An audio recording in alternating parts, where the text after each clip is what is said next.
ये सोच कर एक दिन रानी अपने महल में उदास बैठी हुई। उग्रसेन जी महाराज जैसे ही आकर राजा पहुंचे तो रानी पवन रेखा को जब रोदन करते देखा, देखते हैं कि नेत्रों से अश्रुपात हो रहा है, आंसुओं की धारा बह रही है। तो एक दिन बोलने लगे, अरे देवी रुदन क्यों कर रही है? अरे इस दिव्य महल में तुमको कौन सा कष्ट हो गया है जिससे तुम इतनी दुखी हो गई? आज रानी कहती है कि नाथ, मेरे दुख का कारण बहुत गंभीर है। उग्रसेन जी कहते हैं कि ऐसी कौन सी बात हो गई जो आपको रोना पड़ रहा है? देवी मुझको बताइए। कहने लगी, प्रभु हे नाथ, विवाह के इतने वर्ष व्यतीत हो गए हैं, मेरे मन में ये विचार है, ये ग्लानि है कि अभी तक मैंने आपके वंश को आगे बढ़ाने के लिए अपने कोख से किसी बच्चे को जन्म नहीं दिया।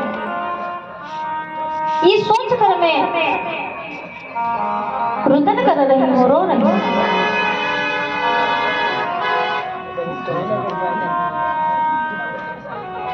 जैसे महाराज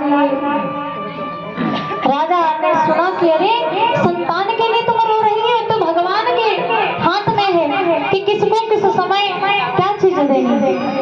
कहते समय से पहले और भाग्य से ज्यादा किसी को भी कुछ नहीं मिलता। राजा ने मन में विचार किया कि ऐसे यदि रानी जी घर पर रहेगी तो और दुखी होंगी। ऐसा करता हूँ कि इनको सखियों के साथ में कुछ समय के लिए घर से बाहर भेज देता हूँ, घूम फिर कर आवेगी तो मन हल्का हो जाएगा। आज रानी पवन रेखा को उग्रसेन जी ने आज्ञा दे दी कि जाओ कुछ समय के लिए अपनी सखियों के साथ में एक सुंदर से वन में घूम कर आओ। मथुरा नगरी के निकट एक सुंदर सा दिव्य उपवन था।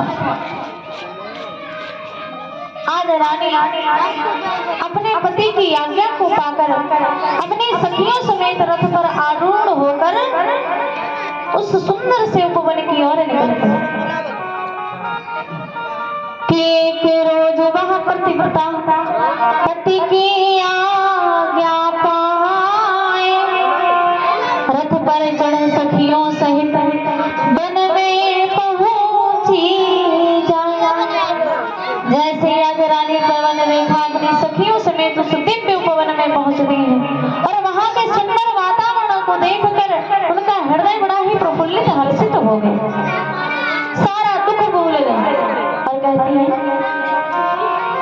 कि मौसम बहारे था कदम कदम, कि मौसम बहारे था कदम कदम, अरे गुलजार बहार में आए थे।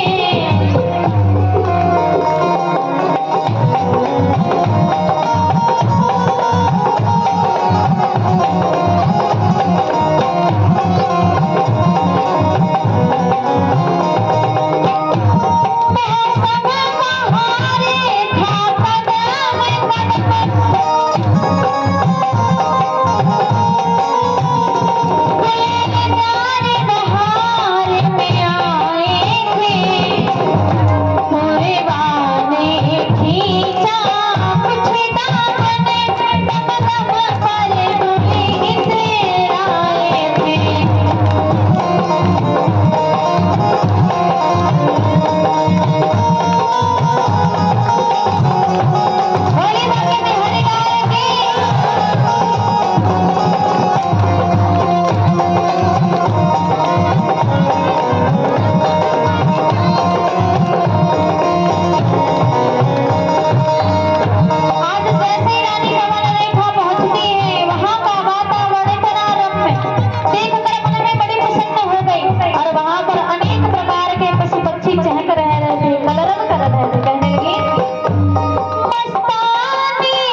इतने सुंदर जब वातावरण को देखा तो रानी पवन रेखा के मन में विचार आया, कितना सुंदर मौसम है, पशु पक्षी सब कितने सुंदर से आपस में मिलजुल कर देखो, न जाने क्या बात कर रहे हैं।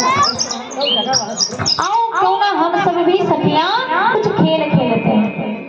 ये सोचकर आज समस्त सखियों समेत रानी पवन रेखा आंख मिचोली खेल रही है। पवन रेखा की आंखों पर पट्टी बांधी गई और आज सारी सखियां इधर उधर घूम फिर कर भागने लगी और रानी पवन रेखा एक दूसरी सखियों को ढूंढने लगी, पकड़ने लगी। इधर रानी पवन रेखा समस्त सखियों के साथ में खेल रहे थे। उधर क्या हुआ महाराज,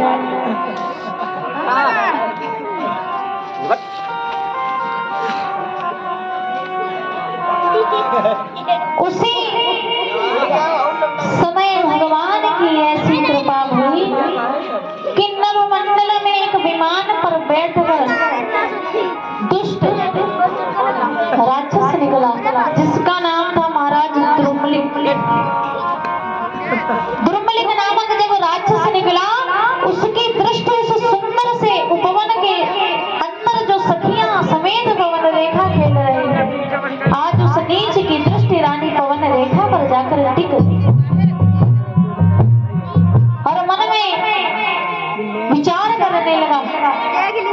उसके मन में छल और पाप जाकर बैठ गया। मन में विचार करने लगा कि अरे ये इतनी सुंदर नारी किसकी है, ये कौन है। तब तक सखिया ने कहा, अरे पवन रेखा हम सब उधर नहीं इधर है। आज उसने जब रानी पवन रेखा का दिव्य नाम सुना तो उसके मन में काम वासना प्रवेश कर, मन में सोचने लगा कि क्या कर डालूं, किसके साथ में मैं कुछ समय के लिए विहार कर सकूं, समय व्यतीत कर सकूं।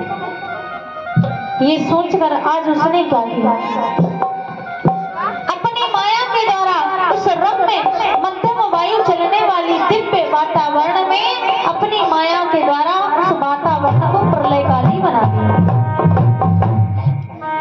कि आई बहारे बदमस्तका, कि आई बहारे बदमस्तका, गुलजार बहार में आए थे।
आज द्रुमलिक नामक नीच ने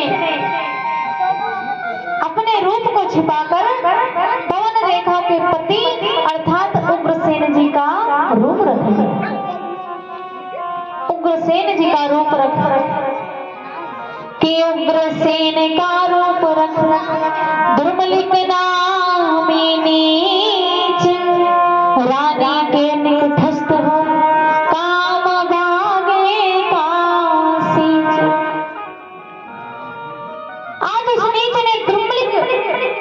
ने राजा उग्रसेन का रूप रख लिया। उग्रसेन के रूप को रखकर उस अंधेरे में पवन रेखा की जो सखियां हैं वो सब इधर उधर बिखर गई, हो गई। आज पवन रेखा सारी सखियों को ढूंढती घूम रही उस अंधेरे में। इधर दुर्मलिक नामक नीच जो है जाकर पवन रेखा के निकटस्थ पहुंच गया। इधर पवन रेखा ने जब सखियों को बुलाया तो कोई सखियां की जब आवाज न आई तो पवन रेखा मन में घबराने लगी। हाय भगवान, इस अनजान वन में मैं अकेली क्या करूंगी? यदि कोई जानवर आ गया तो उससे मैं कैसे बच पाऊंगी?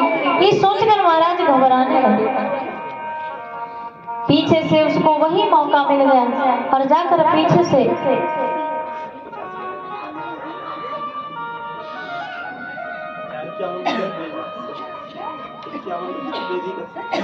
अरे हमारे परम आदरणीय भैया जी देवी कश्यप जी बिहारी जी के श्री चरणों में 51 मुद्राओं का दान दिया। बिहारी जी हमेशा कल्याण करें, सद्बुद्धि ज्ञान दें, लंबी सी आयु हो।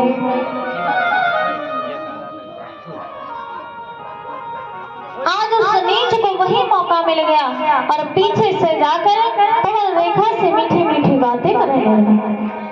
पवन रेखा ने जब पीछे मुड़कर देखा तो देखती है कि अरे स्वामी, आप तो वन में, आपको तो मैं महल में छोड़कर आई थी, फिर आप वन में कैसे आ गए?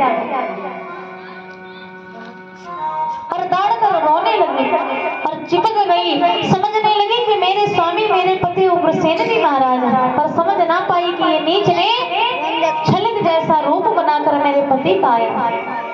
आज उस नीच ने भी क्या किया? पवन रेखा को जब रोता देख तो मीठी मीठी बातें करने लगा कि बोला ओ प्रिय रुदन मत कर, हाजिर है तेरा रखवाला।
बिहारी जी की कथा में 201 मुद्राओं का दान दिया। बिहारी जी हमेशा कल्याण करते रहे, मंगल कामना। बोले बाबे बिहारी लाल की, श्यामले सरकार की। कहने लगे कि अरे प्रिय रोती क्यों? अरे तुम्हारा रखवाला तुम्हारे सामने हाजिर है और भला मेरे सामने तुमको कोई गलत दृष्टि से देखे, भला किसी में हिम्मत है? आज रानी जाकर हृदय से लग जाती है। आज मीठी मीठी बातें करके पवन रेखा को बहलाने फुसलाने लगा। अंततः रानी से अपने मन के भाव को कहा। उसी समय क्या हुआ कि मौका पाकर नीच ने किया सती संग भोग, प्रकट हो गया तुरंत ही निश्चय